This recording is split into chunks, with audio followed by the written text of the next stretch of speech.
And Nigeria's foreign exchange earnings have come under threat following plans by the United States Congress to impose a 5% tax on all diaspora remittances. The bill, unveiled by House Republicans on Monday, is aimed at curbing money transfers to foreign countries.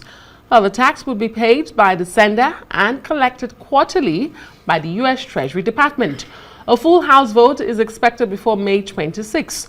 Well, the move could significantly affect immigrant communities, including millions of Nigerians. And according to the Central Bank of Nigeria, between January and October of 2024, the country received $4.22 billion in remittances via international money transfer operators. Let's cross live to Lagos and speak to Managing Director, CEO of Kari Asset Management Limited, Johnson Chukwu. Thank you very much. Good to see you, Johnson Chukwu, on Newsnight tonight. First off, paint a picture for us of what this, diaspora remittances actually do for the economy and the implications of this 5% tax that's been mulled in the United States. Well, let me start by thanking you, Ngozi and Adesua, for having me in your program this evening.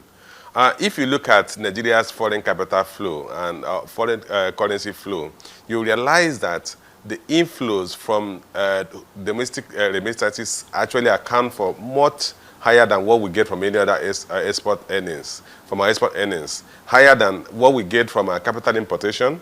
If you look at the first 10 months of last year, with the CBN governor said that total remittance was about $4.22 billion. At the same time, the first 9 months of last year, total capital importation was only $7.2 billion. But that doesn't, the amount that the CBN governor quoted doesn't give the whole picture.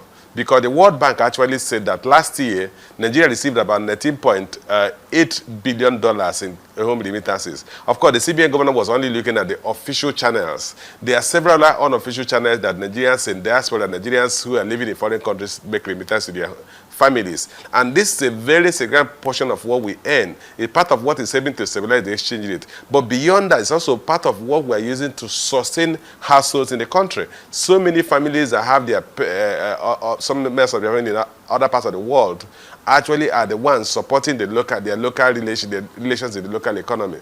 And this capital they bring in help in kind of reflecting the Nigerian economy, is going into real sector, real estate development that you are seeing in Lagos. So many of the houses are being built in Lagos are being bought by Nigerians in diaspora.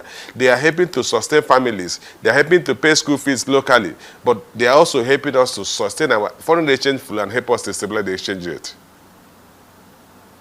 Balance. The U.S. is about to pour sand in our gari. And for our international viewers, that's throwing a wrench in the works. Absolutely. And talking about consequences, let me ask you the question. Is this likely to deter Nigerians in the diaspora from sending money home? Or is it likely to push more informal channels? You highlighted that there are several channels. Are we likely to see more people go through the informal channels? And what are the consequences of that? Adesua is multi-pronged. The implications are multi-pronged. In the first place, the bill that they sent to the National Assembly says that for Americans, people who have American citizenship, that is Americans, not necessarily people born of American parentage, including naturalized Americans, those who have American passport, that they won't be subject to this tax. So the implication that those Nigerians who have dual citizenship can actually make remittances without being taxed. But the challenge is that they are not going to track remittances and begin to identify those who are making remittances that are not of American citizenship, which means those people are now exposed to the risk of deportation. So Nigerians in America, for instance, because America is actually the country with the highest outflow of domestic remittances, the country with the largest origination, or the country of the highest origination of domestic remittances globally. So people who are making remittances will be very careful that their monies are not tracked, and then they are not identified as illegal and they deported. That's one aspect. So you're going to see a lot of the remittances going underground, going through the parallel market, that the portion that central bank is tracking and trapping will become very inconsequential. And again, even when they want to make the remittances, the 5% will reduce the amount that eventually comes to the local economy. So three things will happen. Nigerians who do not have, who have not regularized their stay in countries like the US will find it difficult to make remittance because they don't want to be tracked and traced and deported. Those who are legitimate Americans are also conscious of the fact that they'll be looking behind over their shoulders because of the kind of policies that Donald Trump is coming up with. So you're going to see a reduction in remittances, and again, you're going to see most of the remittances going not through the formal channel. And how is this eventually, overall, going to affect or impact on Nigeria's economy?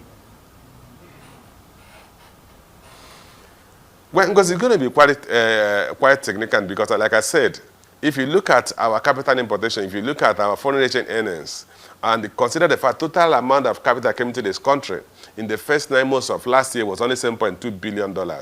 Remittances last year, including from informal and informal channel, was about $19.8 billion. That is almost 3 times what we got from capital importation. So if we have a drastic reduction in that, it will further put pressure on our foreign exchange earnings. Bear in mind that at the same time, we're dealing with drop in oil price to the region of $60, $62, drop in crude production far below the budgeted benchmark of 2.06 million barrels a day. So the home remittance would have been acting as some level of support or some level of cover for the shortfalls we are getting from either capital importation or from export earnings from crude oil.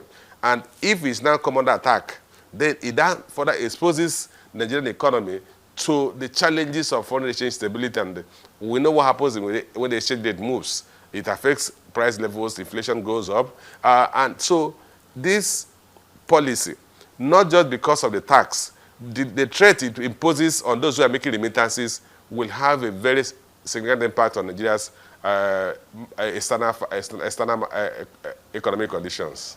Is there anything that can be done? I mean, how should the government and the central bank be reacting or responding to this?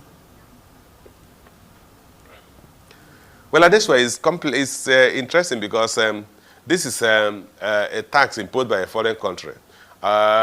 It's nearly, unfortunately, we don't even have a strong bargaining chip. We don't have market, what we call market power, as like what happened between China and the U.S. when U.S. imposed tariff on Chinese goods and China retaliated. So we have no way of retaliating. So we are just there to take the to absorb whatever the U.S. comes up with.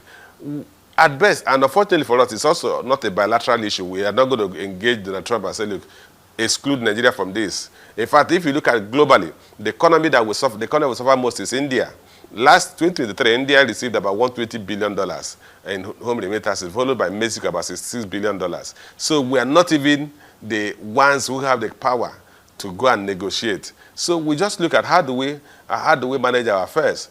And I think what the government should do is deal with those ones that are within our authority or power to do.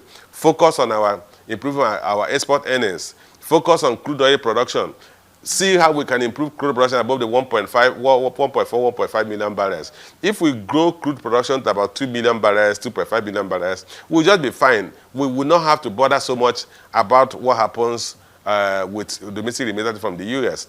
But most importantly, the focus of the government should be how do we build an economy that is productive, that we're not going to depend on a handout either from the U.S. government or Nigerians in diaspora.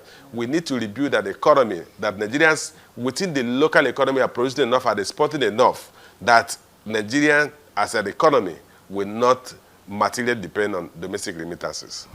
Yes, indeed. Johnson Chukwu, CEO, Carry Assets. Thank you very much for joining us on Newsnight tonight.